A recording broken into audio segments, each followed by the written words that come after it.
رشتہ داروں میں سے کون سے ایسے رشتہ دار ہیں جن کو ہم زکوٰۃ نہیں دے سکتے؟ سب سے پہلے ہماری اصل یعنی ہمارے ماں باپ، نانا نانی،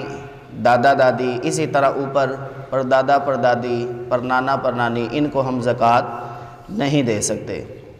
اسی طرح ہماری جو فرع ہے، ہماری اولاد ہے، بیٹا بیٹی، اسی طرح پوتا پوتی، نواسا نواسی، ان کو بھی ہم زکوٰۃ نہیں دے سکتے۔ شوہر بیوی کو زکوٰۃ نہیں دے سکتا، بیوی اپنے شوہر کو زکوٰۃ نہیں دے سکتی۔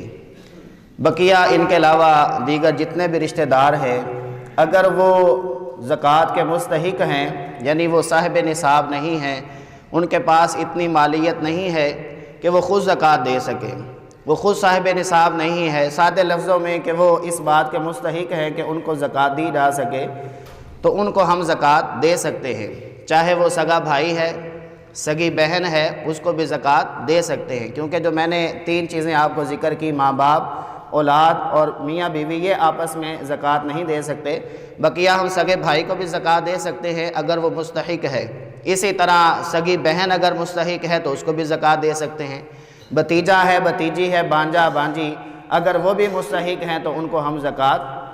دے سکتے ہیں۔ اسی طرح ماموں ہے، چاچو ہے، خالائیں ہیں، پھوپھیاں ہیں، ان سب کو بھی اگر یہ مستحق زکوٰۃ ہیں تو ہم زکوٰۃ دے سکتے ہیں۔ لیکن زکوٰۃ کے اندر اگلے بندے کو بتانا ضروری نہیں ہے کہ یہ میں زکوٰۃ دے رہا ہوں۔ زکوٰۃ کے لیے دو ہی چیزیں میں نے عرض کی تھی، ایک تو نیت کرنا، دوسرا اگلے بندے کو اس مال کا مالک بنا دینا۔ بس یہ دو چیزیں شرط ہیں۔ جب آپ نے اپنے ذہن میں یہ بات بٹھا لی کہ میں یہ مال زکوٰۃ ادا کر رہا ہوں، بس ذہن میں آپ کے بات آ گئی تو گویا کہ آپ کی نیت ہو گئی۔ یا جب آپ نے اپنے زکوٰۃ کے مال کو الگ کیا تھا، تب آپ نے نیت کر لی کہ میں یہ نیت کر رہا ہوں، یہ زکوٰۃ دینے کے لیے اس مال کو الگ کر رہا ہوں، تو وہی نیت آپ کی کافی ہوگی، آگے اگلے بندے کو بتانا ضروری نہیں ہے۔ مثال کے طور پر آپ نے اپنی ہمشیرہ کو عید پر کوئی گفٹ دیا، چاہے سوٹ ہے یا آپ نے کوئی راشن دیا، تو آپ نے اس کو یہ کہہ دیا کہ یہ آپ کے لیے گفٹ ہے، آپ کے ذہن میں تو یہی ہے کہ میں زکوٰۃ ادا کر رہا ہوں، آگے ان کو بتانا یہ ضروری نہیں ہوتا۔ اسی طرح زکوٰۃ کے معاملے میں اس چیز کو بھی پیش نظر رکھا جائے کہ جس مستحق کو ہم زکوٰۃ دے رہے ہیں وہ سادات میں سے نہ ہو، آل رسول نہ ہو، سید زادہ نہ ہو، کیونکہ زکوٰۃ یہ مال کا میل ہوتا ہے، یہ سادات کو نہیں دی جا سکتی۔ ہاں سادات کی اگر آپ خدمت کرنا چاہ رہے ہیں، آپ سمجھتے ہیں کہ وہ واقعی مستحق ہیں، تو ان کو آپ نفلی مال کے ذریعے، ویسے ہی آپ ان کو خیرات کے ذریعے مال دے سکتے ہیں، زکوٰۃ والا مال سادات کو نہ دیا جائے۔ اسی طرح بس اوقات صفائی کرنے والے یا کام کرنے والیاں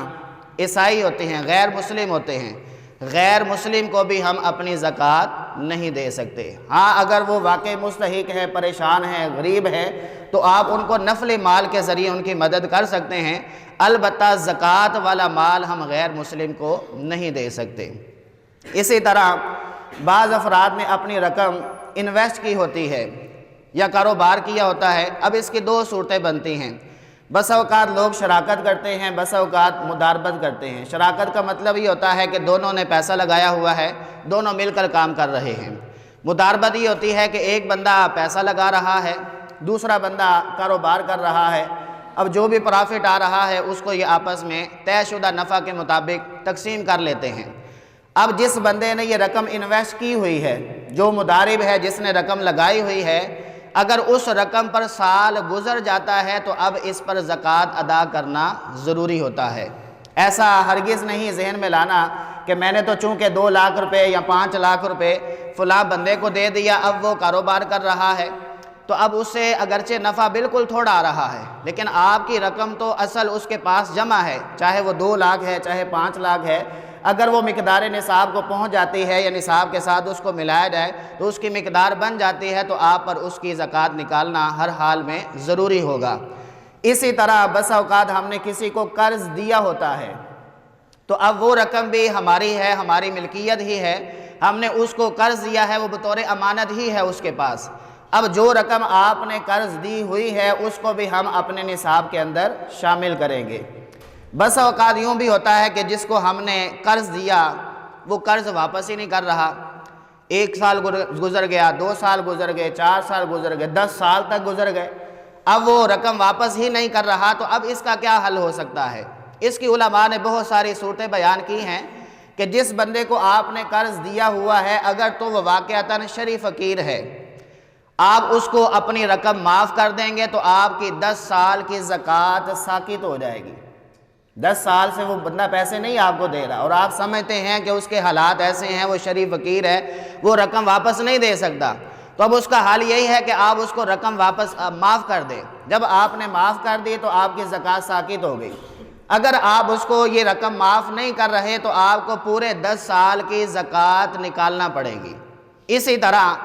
اگر آپ سمجھتے ہیں کہ وہ شخص غنی ہے، یعنی وہ مال واپس کر سکتا ہے لیکن جان بوجھ کے نہیں کر رہا، اب اس کی 2 صورتیں ہو سکتی ہیں۔ پہلی صورت تو یہ ہے کہ آپ اس کو یہ رقم معاف کر دیں، 10 سال کی جتنی زکوٰۃ بنے گی وہ آپ کو دینا پڑے گی، کیونکہ جو مقروض ہے اگر وہ شرع فقیر ہو پھر تو آپ سے زکوٰۃ ساقط ہو گئی۔ اگر وہ بندہ جان بوجھ کے نہیں دے رہا، آپ سمجھتے ہیں کہ واپس دے سکتا ہے اور یہ مستحق زکوٰۃ نہیں ہے، پہلی صورت تو یہ ہے کہ آپ اس کو معاف کر دیں، اب آئندہ اگلے سالوں کے لیے آپ پر زکوٰۃ لازم نہیں ہوگی، لیکن پچھلے جتنے سال گزر گئے آپ کو ان تمام سالوں کی زکوٰۃ ادا کرنا ضروری ہوگا۔ اسی طرح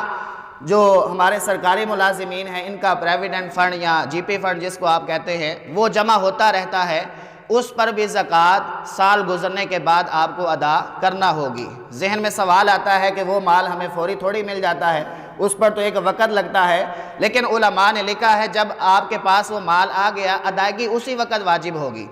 لیکن ہر سال آپ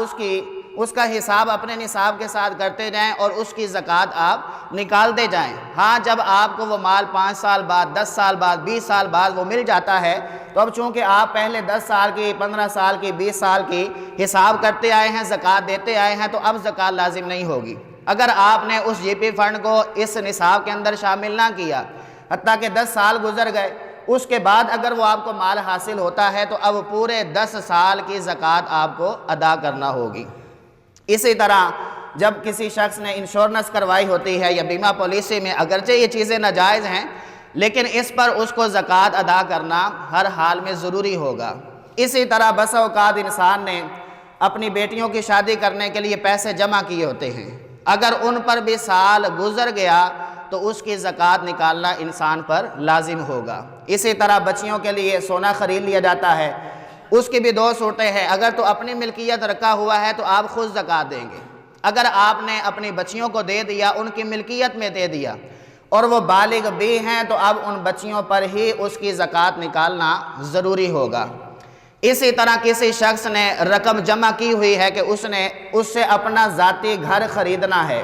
کل میں نے مسئلہ بیان کیا تھا کہ ذاتی گھر پر زکوٰۃ نہیں ہوتی، چاہے وہ جتنا بڑا مرضی ہو یا جتنی بڑی مالیت کا ہو،